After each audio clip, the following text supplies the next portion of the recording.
네, 여러분 안녕하십니까. 1월 1일 월요일 아침 매일 성경 묵상 함께 나누겠습니다. 2024년 이 한 해도 하나님의 말씀이 저와 여러분의 길잡이가 되고 또 그 말씀을 따라 하나님의 풍성한 은혜를 누리는 한 해가 되기를 주님의 이름으로 축복합니다. 오늘부터는 신명기 말씀을 살펴보는데요. 먼저 1장 1절에서 오늘 18절까지 말씀입니다. 제가 앞부분을 읽겠습니다. 이는 모세가 요단 저쪽 숲 맞은편 아라바 광야 곧 바란과 도벨과 라반과 하세롯과 디사합 사이에서 이스라엘 무리에게 선포한 말씀이니라. 호렙산에서 세일산을 지나 가데스 바네아까지 10하루 길이었더라. 마흔째 해 열한째 달 그 달 첫째 날에 모세가 이스라엘 자손에게 여호와께서 그들을 위하여 자기에게 주신 명령을 다 알렸으니 그때는 모세가 헤스본에 거주하는 아모리 왕 시온을 쳐 죽이고 에드레이에서 아스자롯에 거주하는 바사란 옥을 쳐 죽인 후라. 아멘. 오늘 본문의 내용을 중심으로 약속의 땅을 앞에 두고 약속의 땅을 앞에 두고라는 제목으로 말씀을 증거하겠습니다. 여러분 올 한 해도 이렇게 새롭게 1월 1일부터 시작이 되었듯이 오늘 모세 앞에는 하나님의 약속의 땅이 이제 강 건너에서 보이기 시작했습니다. 그러나 모세는 그 땅에 들어가지 못하고 광야 세대와 함께 그 약속의 땅을 바라보면서 이제 곧 죽게 됩니다. 이 오늘의 신명기는 모세가 출애굽 이후 오늘 여기 3절의 말씀처럼 마흔째 해 열한째 달, 즉 출애굽 이후 40년 만에 이제 하나님의 약속의 땅에 입성을 앞두고 죽음을 앞두고 마지막 고별 설교를 하는 장면이 신명기입니다. 그래서 모세가 출애굽 2세대들에게 남긴 이 설교의 말씀이 바로 신명기의 전체적인 말씀입니다. 그래서 설교 장소는 이제 모압 평지고 모압 왕을 쳐서 이긴 이후에 이제 이들에게 자기들이 경험한 하나님 또 하나님의 법이 어떻다는 것을 그들에게 알려주는 장면입니다.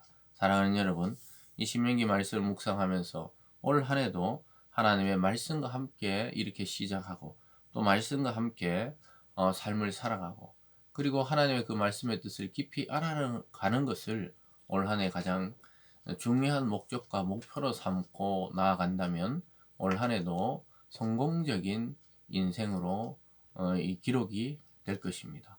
그래서 이 신명기는 새로운 세대를 향해 모세가 마지막 당부의 말씀을 전하고 있는 것이다. 이런 그림을 가지고 따라가면 좋겠습니다. 그래서 먼저 새로운 세대를 향해서 말씀하고 있는 것을 보게 되는데요. 1절 끝에 보면요. 이스라엘 무리에게 선포한 말씀이라 호렙산에서 세일산을 지나 가데스 바네아까지 10하루 길이었더라. 마흔째 해 열한째 달 그 달 첫째 날에 모세가 이스라엘 자손에게 여호와께서 그들에게 위하여 자기에게 주신 명령을 다 알렸다. 이렇게 말하고 있습니다. 그래서 40년 만에 이제 곧 약속의 땅에 들어갈 것을 앞두고 하나님이 모세 자신에게 주신 모든 명령을 그들에게 전하해 주고 있다. 말씀을 전수하고 있다고 말하고 있습니다. 5절에 보면요. 모세가 요단 저쪽 모압 땅에서 이 율법을 설명하기 시작하였더라. 그래서 율법의 말씀에 대해서 다시 한번 자기가 경험하고 만나고 들은 그 모든 것들을 후대들에게 믿음의 이 세대들에게 전달하고 있습니다. 여러분 올 한 해는 우리 자신의 성숙과 우리 자신의 성장을 위해서도 말씀을 많이 듣고 또 그것을 적용해야 되겠지만 우리 다음 세대, 자녀 세대와 또 교회의 믿음의 후대들을 위해서 복음을 잘 전수하는 한 해가 되기를 바랍니다. 두 번째는 약속을 땅을 향해서 말씀하고 있는데요. 8절로 내려가 보면요. 내가 너희 조상 아브라함과 이삭과 야곱에게 맹세하여 그들과 그들의 후손에게 주리라 한 땅이 너희 앞에 있으니 들어가서 그 땅을 차지할지니라. 모세는 이제 자기는 여기까지 사명을 끝내고 이제 후대들에게 들어가서 차지하라고 이야기하고 있습니다. 하나님이 아브라함과 이삭과 야곱에게 맹세하신 그 땅이 지금 눈앞에 보이니까 들어가서 차지하라고 말씀하고 있습니다.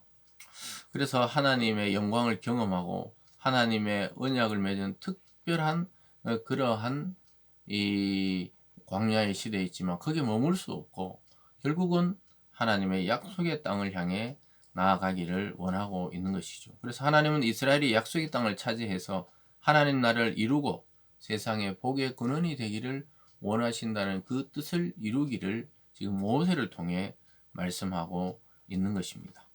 그러면서 오늘 마지막 세 번째는 과거를 회상하면서 여러 가지 일들이 있었던 것을 이제 쭉 회상적인 내용에 대해서 설명합니다. 9절에 보면요. 그때 내가 너희에게 말하여 이르기를 나는 홀로 너희의 짐을 질 수 없도다. 너희 하나님 여호와께서 너희를 번성하게 하셨으므로 너희가 오늘 하늘의 별과 같이 많거니와 너희 조상의 하나님 여호와께서 너희를 현재보다 1000배나 많게 하시며 너희에게 허락하신 것과 같이 너희에게 복 주시기를 원하노라. 그래서 이 이스라엘의 여러 가지 이 법과 제도를 만든 이유는 자기 홀로 이 많은 백성을 다스릴 수 없었기 때문이라고 그런 일들이 있었던 것을 이제 회상하면서 각 족속의 지도자들을 세우고 조직을 만들었다는 것에 대해서 이야기를 합니다. 13절로 내려가면요. 너희 각 지파에서 지혜와 지식이 있는 인정받는 자들을 택하라. 내가 그들을 세워 너희 수령으로 삼으리라 한즉 너희가 대답하여 이르기를 당신의 말씀대로 하는 것이 좋다 하기에. 그래서 뭐 백부장, 천부장, 오십부장 이런 조직들을 만들고 또 사소한 재판은 그들이 하고 어려운 것은 내게 가져오고 또 자기도 해결하지 못하는 것은 하나님께 판결을 받자 이렇게 말했다는 것이죠. 16절에 보면요. 내가 그때 너희의 재판장들에게 명하여 이르기를 너희가 너희 형제 중에 송사를 들을 때 쌍방간에 공정히 판결할 것이며 그들 중에 있는 타국인에게도 그리할 것이라. 재판을 할 때 지도자들은 공정이 제일 중요한 문제라고 말하고 나그네들조차 공정하게 판결하라고 이야기하고 있습니다. 17절에도 보면요. 재판은 하나님께 속한 것인즉 너희는 재판할 때 외모를 보지 말고 귀천을 차별 없이 듣고 사람의 낯을 두려워하지 말 것이며 스스로 결단하기 어려운 일이 있거든 내게로 돌리라. 내가 드리라 하였고 내가 너희 행한 모든 일을 그때 너희에게 다 명령하였느니라. 제일 먼저 이 조직을 만든 것, 또 그리고 그 다음에 이어서 그 조직을 했던 우두머리들과 재판장들이 백성을 다스릴 때 제일 중요한 것은 공정하게 하는 것이다. 여기 외모를 보지 말라는 게 내가 아는 사람이냐 친척이냐 또 자기 족속이냐에 상관없이 하나님 앞에 공의롭게 판단하고 혹시나 그 나라에 들린 나그네 외국인일지라도 공정하게 재판하라고 말씀하고 있습니다. 그래서 귀천의 차별이 없이 사람의 낯이 아니고 하나님을 두려워하고 도저히 안 되는 것은 자기에게로 가져오라는 거예요.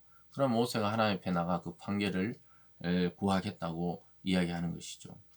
오늘 이 말씀을 통해 우리는 이 한 해를 시작하면서 올 한 해도 과거를 우리가 돌아보면서 하나님이 작년 한 해도 우리를 이렇게 지켜줬듯이 올 한 해도 우리 앞에 어떤 일이 있을지 구체적으로 몰라도 하나님 우리를 인도하시며 동행하시며 결국은 하나님이 약속한 곳에 우리를 이르게 한다는 사실을 기억하시면서 이 아침에 말씀과 함께 올 한 해를 승리로 나아가는 한 발자국을 내딛는 그런 귀중하고 복된 하루 되시길 주님의 이름으로 축복합니다. 기도하겠습니다. 사랑의 하나님 아버지, 한 해를 시작하며 우리에게 신명기의 말씀을 주심에 감사드립니다. 약속의 땅을 앞두고 다시 하나님의 말씀을 통해 이 신앙을 점검하고 또 앞으로 어떻게 살아야 되는지 당부하는 모세의 모습처럼 우리 자신에게 이 말씀을 적용하고 또 우리의 믿음의 후대들에게도 하나님 훼손되지 않는 아름다운 복음의 말씀을 잘 전수하는 저희들 다 되게 하여 주시옵소서. 감사드리며 예수님 이름으로 기도드리옵나이다. 아멘.